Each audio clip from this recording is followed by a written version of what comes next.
I was recently made fun of today. I don't know if I shared this with you. Who's making fun of you? A friend of mine. Close friend? Yeah, close friend of mine. Was they coming hard? Yes. Yes, actually. Aggressive. Aggressively. Because among my vast sports knowledge, the one area I'm weak in, and I don't have a problem saying this, I really don't, college basketball. I could really care less about March Madness. I'm so happy you brought this up because I'm going to have to agree with you. And it's not so much that NCAA, like I have something against NCAA basketball or anything like that, but I feel like if the players were better, we would probably know more about it. Yeah. Yeah, go ahead. No, go ahead. Finish it, though. Well, a lot of people, you get a lot of college basketball hate, like NBA haters. You know what I'm saying? They like college basketball. They say NBA, no one plays defense. Yeah. Blah blah blah. Sorry, that's just not right. That's not even close. No. I watched a college basketball game 2 nights ago, and nothing else was on. Just checking it out. I think now in terms of sports, I love basketball, but I would have rather have been watching a women's Wimbledon semifinal match than to have been watching that college basketball game. Honestly, can I see Serena slap that ball a little bit, or I'd rather watch Novak Djokovic. I don't even, Yeah. But God, man, these guys, there's no scores. No. Because there's 175 different teams. There's no scores. There's no scores, man. I mean, every team, or the elite teams have a few good players, but other than that, it's like you might as well watch Framingham High versus Natick High. I can't stand watching college basketball. Slow motion for you. Yeah. It's like watching everybody playing at Paul Pierce speed, trying to get to the lane. You know what I'm saying? They just taking that slow dribble. Yeah. Is it just me or does Paul Pierce have the slowest spin move in the history of the NBA? He's the slowest fast person I ever seen in my life. He takes the 2 slowest steps, and how does he get there? I don't know. Yeah, he starts at the 3-point line, takes the 2 slowest steps I've ever seen in my life, and he's at the rim. I once seen Paul Pierce use the whole entire play clock to do a spin move. This is serious. I'm not kidding. 24 seconds it took him to do a complete rotation. And then he made the layup. And then he screams. You know the move he does when he screams when he do the layup? He goes, ah! Like, nigga, shut up. We don't want to hear that. They got me. They got me. They got me. And then when they don't call the foul, he always does like this. I'm hit. Like, I'm hit, coach. You ain't hit. You slow. Either pass it or shoot it. Nothing better than watching an NBA player who thought he got fouled stay down on the ground while the ball's going the other way, explaining to the ref what just happened, like he didn't see it. That's the one thing that pisses me off about basketball in general the most. Okay, a guy gets fouled. He thinks he gets fouled, misses the layup, plays going the other way, and then first of all he does that. He goes, okay, and then the play's going the other way, and then instead of getting back on defense to save 2 or 3 points, he's arguing with the ref. Like, referees, first of all, they're not going to change their mind after the play. What's the point of arguing? Wait till the timeout. Tell them, hey, look, on this play, I think I got hit in the head. What's the point of arguing? You're going to cost your team at least 2 points. At least 2 points. Not one time in the history any basketball games I have watched have they said, no, Kobe, my bad. You got fouled. Exactly. Let's change that up. Let's change it. Come on back, guys. Come on back. My bad. Kobe just pointed out to me. Bring it back. Bring it back. Bring it back. Side out. Yellow. You know Kobe's right all the time. I don't know why I made that call. Kobe's that guy, though. You see Kobe coaching the other night? Yeah, I saw Kobe coaching. What do you think about that? You think Kobe has a career in coaching, or you think when basketball's done for him, he's done? Man, it is the only reason. Okay, so in sports, a lot of great players don't make great coaches because the game comes easy to them, which makes sense. So it's hard for them to communicate to players when they're struggling and things like that. So the only reason why I do think Kobe will make a good coach is because of how hard he works. Yeah. And if there's one thing you can coach, it's working hard. He works hard, man. Yeah, it's well said. Well said. Yeah. And Kobe is one of those guys that he could probably be the best player. Let's say in his prime. Kobe's getting old now. He got a couple years left. Yep. In Kobe's prime, he was one of those athletes that could just show up and be better than everybody else. That's right.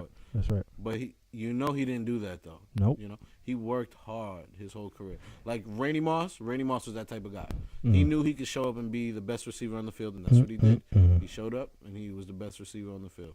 Yep. Kobe worked hard to cement his elite status in the NBA. That's right. And that was part of the rift when when Shaq first got to LA and Kobe was there. Kobe didn't like Shaq's work ethic, and Kobe wasn't shy about it, and shy in letting Shaq know about it, and Shaq didn't like that too much. Kobe didn't like seeing this monster of a man not focus his attention on a game that he could dominate easily, and which he did. He did. Oh, by all means, did he? And he could have been more dominant. Yeah, right. And being out of shape sometimes, Kobe hated that, man. And you can understand from Kobe's point of view why that would bother him so much. Kobe only knew one way, man. He's all go all the time. Yeah.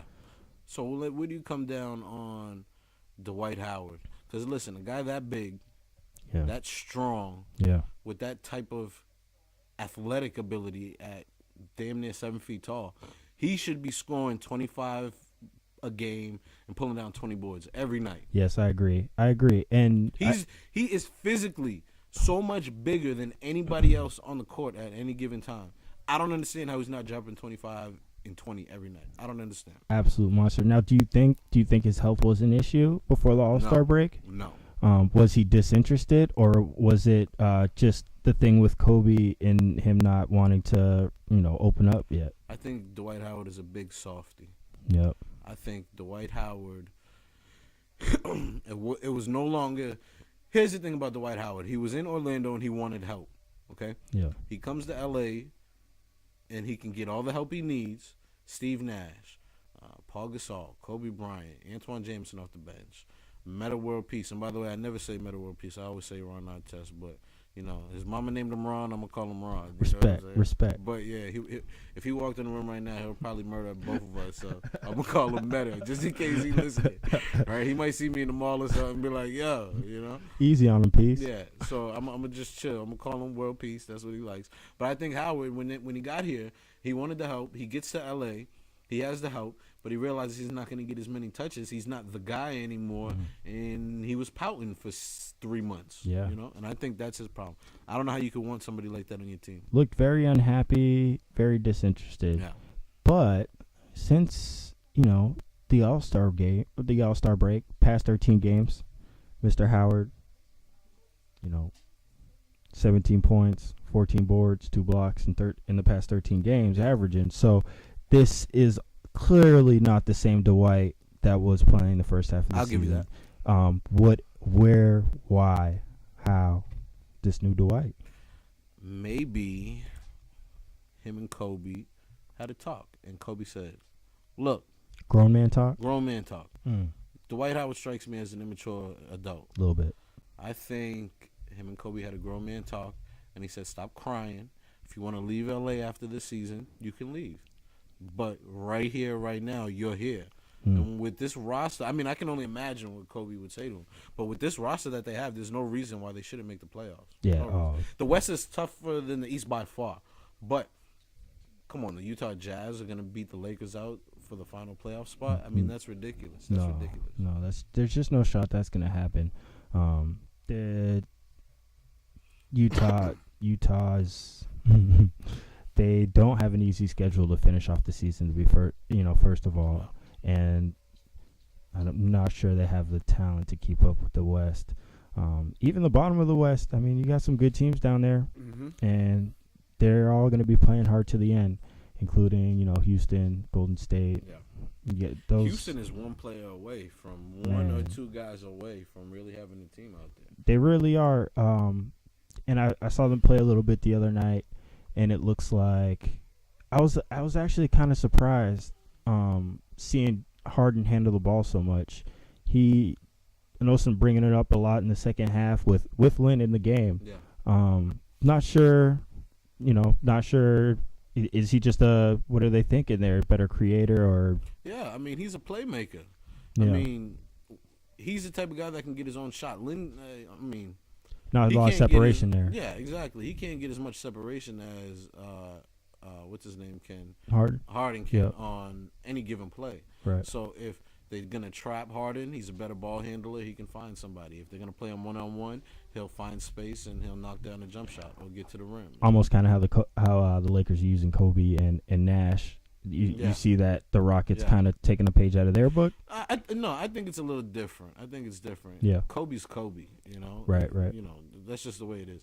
I would say it's more of the way the Celtics, when you see Paul Pierce bring the ball up, Right. it's because he's a better playmaker than, we'll say, Avery Bradley is with the ball in his hand. Right. You know. Yeah. So I think it's more that. I mean, nobody's gonna question Steve Nash's credentials and his ball handling skills and his ability to make plays and find people. You can't question that. I think what they're doing out in L.A., I don't even think they know what they're doing out in L.A. I think Mike D'Antoni, it was the only person. They called me to come in for the coaching job. Did I tell you that? They hollered at you? Yeah, they called me. Man, what did they say? They called me. They said, "Hey, Ant, man, what you doing this year?" Oh, man. I said, "Man, you know, I'm just working and stuff." They said, "Hey, check this out. We're going to pay you a couple $1,000,000. Come on and coach these guys." I said, "Nah, I can't do that." First class? First class, bro. First class. You turned down first class. I turned down first class. You know they have the champagne they in got there. the little nips Yeah, too. It's you know. free. Yeah, hey, and a pillow. And a pillow, and then you get an extra pillow for free if you want it. Leg room.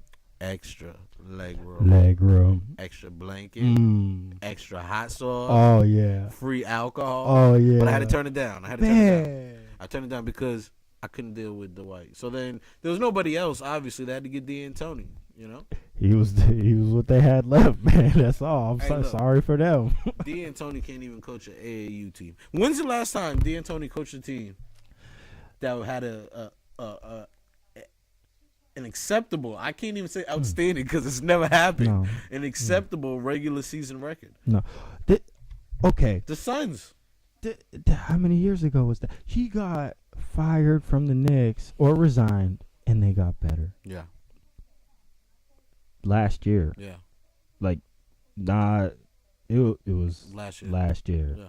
The same roster with the new coach got better when he left. Yeah. That's tough. And it's his style. Yeah, when you have people saying about a coach, "Oh, will he be able to change his style? Will he be able to coach defense?" Well, what? Hold on. Whoa. Will he be able to coach defense? I don't think he can spell defense. I'm not sure. Will your coach head coach coach in the professional National Basketball Association? Coach. That means you're in charge of players who play offense. And defense. Yeah. I've never seen a Mike D'Antoni team play defense. Whoa. Never. His teams always give up at least 100 points a game, on average. Never ever. Do you remember when the Celtics, when they got the big three originally, they were giving up something like crazy like 75 points a game. 75 points a game. Defense. That's all right. So you have a coach that doesn't preach defense. You know what defense is? Defense. You don't need motivation to play. Defense is effort. Yeah. Defense is hard. Defense is caring. Yeah. Defense is, you're the guy next to you and being able to have him trust you and get your back, and that guy trust you and get your defense is. So do you blame the players or do you blame the coach? Oh. For a team whose coach doesn't preach defense, so they don't play it. Soft. Do you blame the players or the coach? Soft. You absolutely blame the coach. When you are not playing defense, and think about the mentality a good defense brings. That is tough. Oh my goodness, have you seen the Heat play defense this year? I have.